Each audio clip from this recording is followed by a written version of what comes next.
Joe De Sena is fucking crazy. Joe likes to push people. He does like to try to break people because that's where you learn who people really are. He is so hardcore and just on another level of a human being.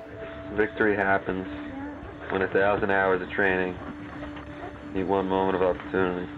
I was doing races myself 17 plus years ago, and I was enjoying them, and they were life-changing for me and everybody around me. And so I'm an entrepreneur at heart, and if I was gonna get in this business, which I did, it had to be legit, it had to be authentic, it had to be athletic in nature. We weren't gonna hurt people just to hurt them. We were gonna put them through rigorous obstacles and rigorous environments and topography that would just blow you away mentally and physically for a purpose.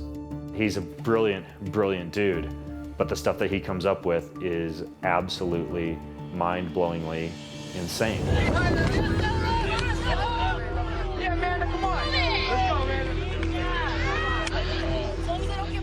In the beginning, 2011, 2012-ish time, it was a very ramshackle experience. We didn't really know anything going out there. You were not given the course maps beforehand intentionally. They wanted you to go out there and have it be completely unknown. And the obstacles were very kind of rough, and there wasn't really uniformity between a lot of them. You could tell the courses were just kind of thrown. Let's put them this way, let's put them that way. In the early days, man, everybody had a hammer in their hand. I was from the marketing department. I showed up for a race and it took 8 minutes before I had a hard hat on and I was running around building stuff. Obstacles were put together literally as we were racing. You could look down range and you could see that they weren't done putting things together. It was Home Depot built. It was homemade shit, essentially. It was bare bones. It was like a carnival, you know, and it was an understaffed one. This is a massive undertaking to pull off. And by the way, it's on the side of a mountain, right? Anybody out there who's done a kitchen renovation and says it's really hard, try doing it on the side of a mountain. But tomorrow we've got the team championships where they're gonna go out in teams of 3. We're gonna see over 27 countries compete tomorrow, so they'll have another crack at it. And we'll see what happens. These are arguably the best athletes in the world. How do we know? We've got the NFL players that show up. We've got the Tour de France players that show up. We've got the Olympians that show up. They can't hold a candle to our athletes. It hurts.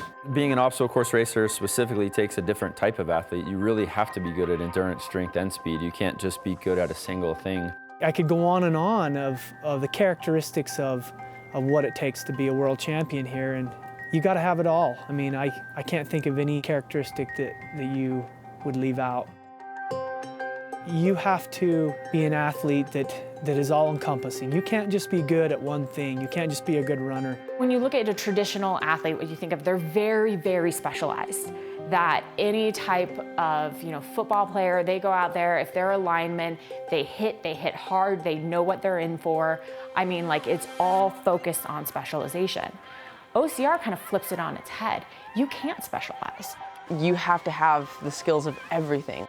Not to say that ball sports or anything like that don't require work, because they require a lot of training, but I would argue that they don't feel the amount of pain that we feel on that mountain. That is a guaranteed fact. Some of the athletes that are playing at the level you guys are playing at, it takes a toll. Oh, for sure, for sure. I think, our sport is aging us in the rate of dog years. About a race like this requires a mental game that most people just don't have. You can't just be strong and a good runner. You have to be mentally tough. Every step of the way, your mind is telling you, like, this is outrageous. Like, my legs are burning, my lungs are burning, my heart rate's at 200 beats per minute. I'm cold, I'm hungry, I feel terrible. But there's something that just keeps you going.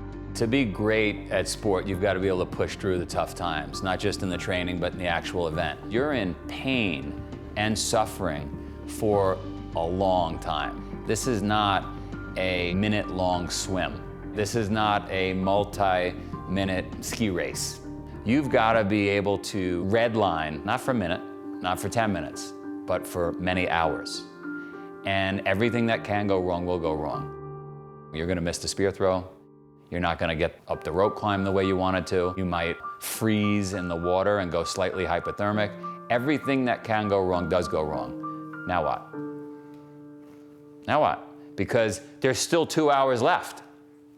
So this is a whole different ballgame. This requires an enjoyment of pain like you've never felt before. She quit?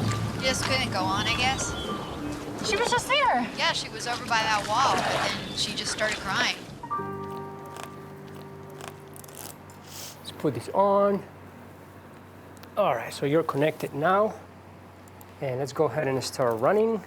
Once you're at the elite athlete level, you're at the top of the game. I mean, you have to really fine-tune your performance to optimize every little bit of training, nutrition, especially as you get a little bit older. You know, I'm in my mid-30s now. I'm not, 20. I'm not recovering like I used to. So coming in here, one of the things I never focused on before is what your body's doing and how efficient you are at processing calories, glycogen, burning your fat versus your glycogen stores, and where that crossover is, and where your thresholds are for the pace you can maintain for a certain distance. 2 to 3 hours of racing is usually about Spartan Race, and how much calories you need to either pre-consume and load up beforehand or bring with you while you're racing. Can you take a big, deep breath in and out for me? All right, that's moving perfectly. Today, the test that we were responsible for was the VO2 max test, which is basically a test of aerobic fitness. Everything feel okay? So if we wanted to predict aptitude for success in an endurance event, this is probably the test they use the most. Get up there, get up there, get up there. Come on, push, push, push, push, push. Come on, babe. Don't give up, don't give up, push, push, push. Nice job. She did an excellent job, so she scored a 69. So 69? I have the test. Per kilogram per minute. And for her age and gender, a 49 is considered excellent. For example, an Olympic triathlete, we've seen a score of about a 67. 69, that's pretty incredible, actually. Just another day in the office. It's a very complete sport, so you need to have a very good capacity for endurance, but you need to have a very good, outstanding power output and strength as well. 2 minutes and 45 seconds. Doing great, doing great. They're very complete athletes. On a scale from 0 to 10, they would probably not be a 10 in any sport, but they're 8 at everything. So, for example, you looked at a marathon runner. They're very good, obviously, in endurance. That's a 10. But when it comes to sprint or power output or strength, that might be a 2 or a 3. If you can compare, for example, to a football player, when it comes to strength and power, it might be a 10. When it comes to endurance or metabolic efficiency, it might be a 1 or a 2. Some athletes are very specific in one sport. It's very difficult to be good at the rest. What athletes like Robert have is an incredible ability that while they're not the best at anything compared to other athletes, they're very good at everything. Good job. Athletes like Robert are probably the most versatile athletes you can ever find. Good job, Robert. Very good. I've seen Olympic athletes get soul crushed at Spartan races. They either don't even finish in the top 50 or they don't finish at all. Being able to run in a straight line at 130 pounds, I'm sorry, but I'm not going to put you in the category of the world's greatest. I know you just won the Boston Marathon or the New York Marathon. It's not going to cut it. I'd say that DSR athletes are arguably the greatest athletes on the planet, man. Take you to the rodeo.